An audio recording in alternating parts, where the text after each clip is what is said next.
Awal Perang Dunia Kedua seperti yang kita ketahui adalah penyerangan yang dilakukan Jerman ke Polandia pada tahun 1939. Dan pada kisah kali ini, Sans Film akan mengisahkan sebuah kejadian nyata di mana pasukan Polandia harus mempertahankan tanah airnya di sebuah benteng yang bernama Westerplatte. Segala kesulitan yang dialami oleh para pasukan Polandia di sana untuk menghadang laju ganasnya gempuran militer dari pihak Nazi Jerman. Di tengah kesulitan itu, mereka menjadi tak sepaham, cekcok antara pemimpin pasukan dan berbagai dilema seru yang terjadi semasa bertahannya mereka di pertempuran. Baiklah sahabat Sans, tanpa berpanjang kata, langsung saja kita masuk ke dalam ceritanya. Namun jangan lupa bantu subscribe bagi sahabat yang belum.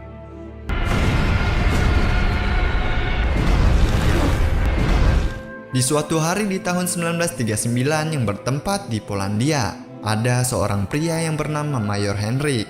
Saat itu, ia menemui seorang kolonel dan ia mendapatkan perintah dari komandan pasukan untuk segera berangkat ke selatan karena Polandia akan segera berperang dengan Jerman hanya dalam hitungan hari saja. Tak hanya itu, sang kolonel juga mengatakan jika ia harus bertahan selama 12 jam yang dibantu oleh tentara yang berjumlah 200 orang. Hal tersebut membuat Mayor Henrik menolak dan terkejut. Namun, situasi yang sudah sangat genting membuatnya tak bisa menolak perintah tersebut. Saat sang kolonel akan segera pergi, seorang kapten bernama Kuba datang.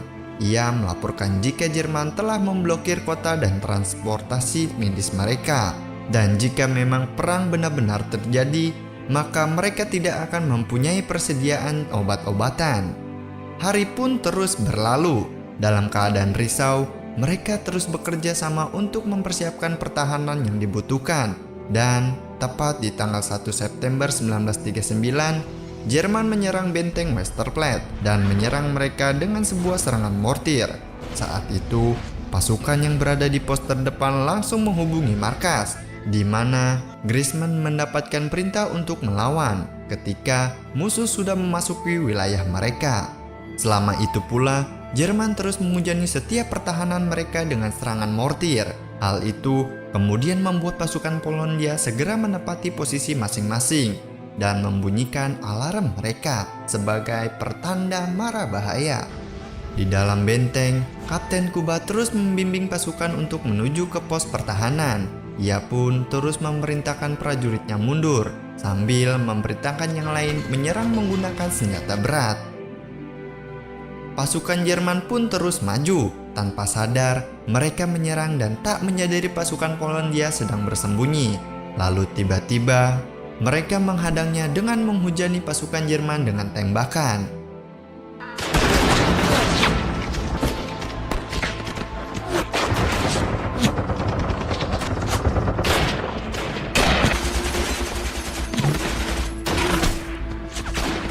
Begitupun dengan pasukan yang berada di pesisir pantai. Mereka berhasil memukul mundur pasukan yang jumlahnya cukup banyak. Tapi tiba-tiba, kapal perang Jerman mengeluarkan tembakan bertubi-tubi dan membuat pertahanan pasukan Polandia menjadi berantakan. Keadaan menjadi berbalik, bahkan pasukan Polandia mundur dan meninggalkan persenjataan mereka di sana.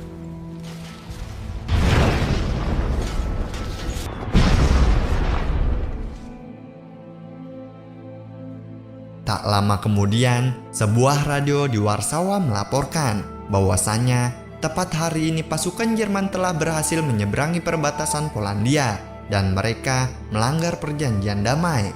Selain itu, semua pesawat tempur Jerman telah membombardir setiap sudut kota di sana, sehingga membuat semua aktivitas publik dihentikan. Tak berselang lama, pasukan Jerman kembali melancarkan serangan mereka. Namun, sebelum mereka memasuki garis pertahanan, pasukan Polandia berhasil menahan, sehingga membuat mereka kembali mundur.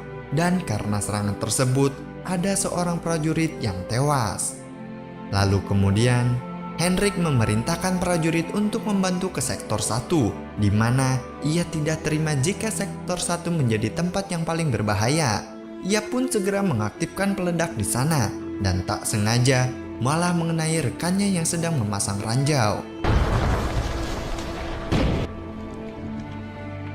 Keadaan semakin bertambah buruk hingga 3 orang pasukan harus tewas dan banyak yang terluka parah.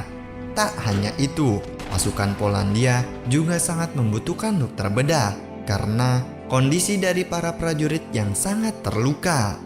Dan berita itu pun sangat membuat Kapten Kuba sangat terguncang.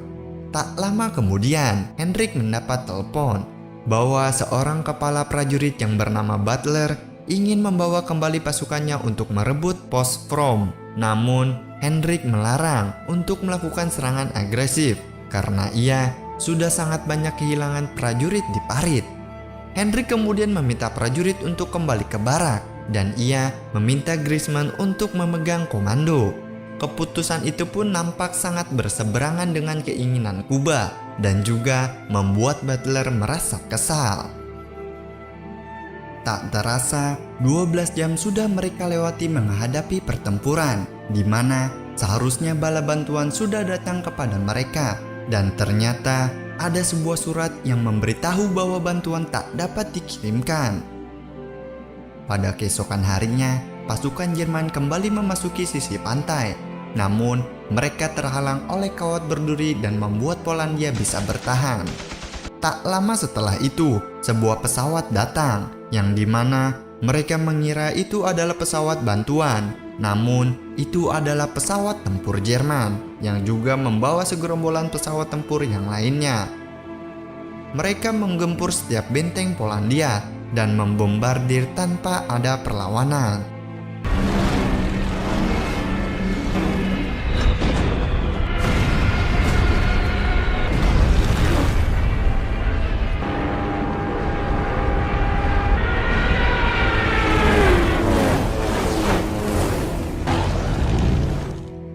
Serangan dahsyat itu mengguncang mental mereka, sehingga terjadi perbedaan pendapat antara mereka. Bahkan, Butler harus menodongkan pistol ke arah Griezmann. Karena bom merobohkan bangunan, jumlah korban tewas yang tertimpa bangunan pun bertambah banyak. Saat mereka masih terguncang dengan serangan tersebut, Kuba kembali melaporkan bahwa benteng mereka kembali diserang dan mereka sudah tak sanggup lagi untuk menahannya. Lalu, Hendrik memerintahkan mereka untuk membakar berbagai data dan barang bukti, dan Mayor datang dan kemudian menghalangi karena mereka sudah diperintahkan untuk menyerah. Seorang prajurit pun kemudian membawa bendera putih dan berniat menyerah, namun Kuba menghalangi dan terjadilah perseteruan di antara mereka, dan ia harus terpaksa menembak tentara tersebut. Kemudian Kuba pergi menemui Hendrik dengan perasaan yang kacau dan melemparkan kepadanya bendera putih tersebut sebagai bukti. Lalu saat itu Hendrik terserang penyakit yang didiagnosa dokter sebagai epilepsi dan kini komando dipegang oleh Kuba dan ia berjanji kepada mereka tak akan meninggalkan ruangan ini hingga peperangan berakhir. Kemudian saat malam pasukan Jerman kembali menyerang dan mereka yang sudah siaga melepaskan beberapa tembakan dan lumayan bisa menahan pasukan Jerman. Sementara itu, Hendrik sudah kembali dari masa-masa kritisnya. Meski sudah terbangun, kemudian ia mengalami halusinasi yang parah. Mentalnya benar-benar sudah terguncang akibat terlalu banyak prajuritnya yang tewas. Pada keesokan harinya, saat Hendrik benar-benar sudah pulih, Kuba melaporkan bahwa pasukan Jerman menyerang kembali dari laut. Serangan mereka ditunjukkan ke barak. Tak hanya itu saja, menurut info, pasukan Jerman akan melakukan pendaratan pada hari ini. Namun, Hendrik yang belum cukup pulih menanggapinya dengan tidak begitu serius. Tak lama berselang, Kuba mendapatkan pesan jika beberapa bagian Polandia telah jatuh ke tangan Jerman.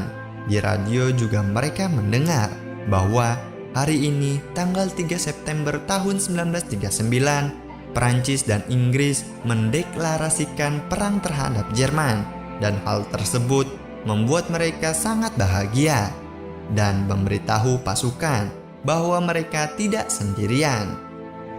Hari pun terus berlalu dan pasukan Polandia sudah merasa sangat kelelahan karena memang kekuatan tempur mereka berbeda jauh dengan tentara Jerman, dan keadaan itu kembali membuat para prajurit menjadi frustasi. Bahkan salah satunya ada yang hendak menusuk Butler, dan di situ terjadi cekcok antara Griezmann dan Butler, dan terjadilah keributan satu sama lain. Ketika mereka sedang sibuk berkelahi, mereka tidak menyadari kalau pasukan Jerman sudah mendekati markas mereka. Melihat hal itu, Kuba langsung memerintahkan pos 1 untuk melakukan penyerangan, dan saat itu Griezmann langsung tersadar dan melakukan penyerangan. Setelah kejadian tersebut, kelalaian mereka langsung ditegur oleh Kuba, dan ia mengancam akan menembak dan menganggap pengkhianat siapapun pelakunya jika terjadi lagi. Kemudian, saat pasukan sedang berpatroli, tiba-tiba mereka diserang oleh para pasukan Jerman yang bersembunyi di dalam pos. Dan yang mengejutkan, penyerangan itu dilakukan oleh sesama pasukan Polandia. Mereka pun terus membalas serangan karena mengira yang patroli tersebut adalah tentara Jerman. Sampai-sampai prajurit di dalam ada yang memberitahu jika mereka adalah pasukan kawan. Dan ketika mereka keluar, Adolf benar-benar tidak menyangka bahwa alasan mereka melakukan itu adalah untuk berlari dari medan pertempuran. Setelah kejadian tersebut, Kuba memutuskan untuk segera menghukum mati mereka lantaran kesalahannya sudah tidak bisa ditoleransi. Dengan berat hati, Adolf pun melaksanakannya dan membawa mereka ke tepi pantai. Namun, sebelum mereka dieksekusi, pasukan Jerman datang lagi menyerang. Dan mereka menggunakan kesempatan itu untuk segera berlari. Dan berujung, mereka bertiga tewas tertembak di sana. Selepas kejadian itu, Adolf merasa sangat bersalah atas kematian ketiga temannya. Dan ia juga merasa bahwa perlawanan mereka sia-sia dan akan segera kalah. Kisah berlanjut ketika Kuba melapor kepada Henrik bahwa pasukan Inggris dan Perancis akan tiba malam nanti. Namun, Henrik masih kecewa atas tindakan Kuba yang tanpa sepengetahuannya, yaitu memerintahkan 3 prajurit untuk mati dengan cara yang tidak berguna sama sekali. Namun Kuba yakin mereka bertiga tewas karena sudah jalannya. Setelah itu, mereka kemudian menemui petugas radio lalu memberitahu bahwa benteng Westerplatte masih bertahan meskipun telah diguncang serangan Jerman berulang kali. Namun dari sana, mereka juga mengetahui bahwa Perancis tidak mengirim pesan sedikit pun, seolah mereka tidak peduli jika Polandia sedang berperang. Hal itu malah membuat Henrik murka karena Kuba bukan hanya membohonginya, tetapi juga membohongi prajuritnya. Namun bagi Kuba, ia merasa lebih baik berbohong di situasi seperti ini agar prajurit tidak takut dan kehilangan semangat. Setelah itu, Henrik kemudian menemui dokter. Ia menyerahkan tanah ayahnya ke dokter dengan pesan agar ia dikuburkan di sana jika nanti ia sudah tiada. Sang dokter pun menyampaikan kabar kalau semua yang terluka sudah dibunuh supaya tidak lagi menyusahkan, dan Kuba juga sudah mengetahui hal itu. Ia lebih suka mereka tewas daripada harus menyerah. Pada malam harinya, Jerman kembali datang. Namun pada kali ini, mereka menyerang bukan dengan tank atau pesawat, melainkan dengan sebuah kereta api berlapis baja. Mereka kemudian langsung menyerang dengan menggunakan mortir, sehingga kereta gagal mencapai targetnya dan meledak di sana. Namun ternyata kereta yang membawa tangki minyak berakhir malah membakar hutan dan malah menciptakan medan api yang sangat besar. Tak hanya itu saja, pasukan Jerman pun kemudian maju untuk membakar hutan tersebut. Dan setelah kejadian tersebut, lagi-lagi terjadi perdebatan antara Kuba dan Henrik. Kuba tak ingin adanya pergantian pasukan di garis depan, namun bagi mereka yang di depan, mereka sudah kelelahan dan harus mundur sesuai perintah Henrik. Tak lama setelah itu, Henrik melakukan pertemuan dengan kepala peleton, dan pada intinya, besok mereka akan segera menyerah. karena keadaan di berbagai wilayah yang sudah sangat terdesak. Mereka sudah bertahan selama 114 jam dan banyak pasukan yang sudah berguguran, dan untuk maju sudah sangat tidak mungkin karena hampir semua pasukan sudah tidak sanggup untuk melakukan perlawanan. Namun, meskipun keadaan sudah seperti itu, Kuba masih saja tidak mau menyerah. Pada keesokan harinya, Hendrik mengetahui bahwasanya Kuba telah menentang perintahnya untuk mengirimkan pasukan pengganti, di mana kali ini perbuatan Kuba sudah melampaui batas kesabarannya, dan Hendrik pun mengatakan Kuba nanti akan disidang di pengadilan militer ketika perang selesai. Pada keesokan paginya, serangan kembali dilakukan Jerman dan pasukan bergegas mempertahankan benteng. Saat itu, Hendrik kembali melakukan pertemuan bahwa menyerah adalah keputusan satu-satunya yang harus diambil untuk menghindari banyaknya korban. Namun lagi-lagi, Kuba datang dan meminta dibunuh. Ia berpikir lebih baik mati daripada harus menyerah dan menjadi seorang pengecut. Di hari yang ketujuh, Jerman kembali melakukan serangan yang lebih dahsyat. Di sini, masih ada sisa-sisa pasukan Polandia yang bertahan dengan keberaniannya.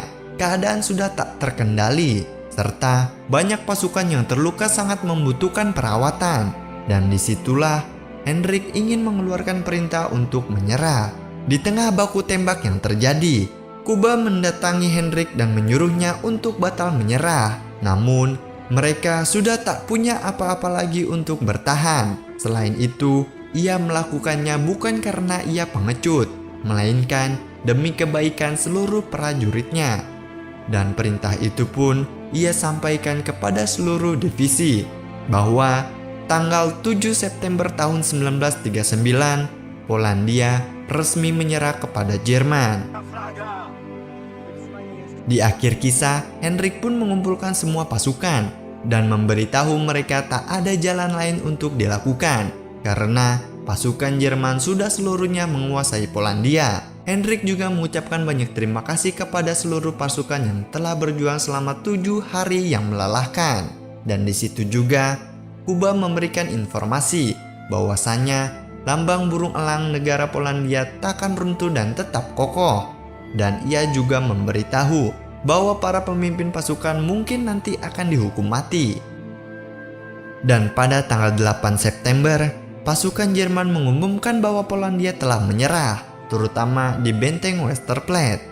Sedangkan pihak Inggris dan Perancis saat itu belum mempunyai persiapan untuk melakukan perlawanan, dan Polandia mulai hari itu berada di bawah kekuasaan Jerman. Dan seperti yang kita ketahui, banyak kamp konsentrasi besar dan ada tembok ghetto disediakan Nazi untuk mereka, dan kisah pun berakhir. Sekian dulu kisah nyata saat Jerman menyerang Polandia. Mohon maaf apabila saya banyak kekurangan dalam menceritakan. Terima kasih kepada yang menontonnya hingga akhir. Dan kita ketemu lagi pada kisah sejarah selanjutnya. Dan sampai jumpa.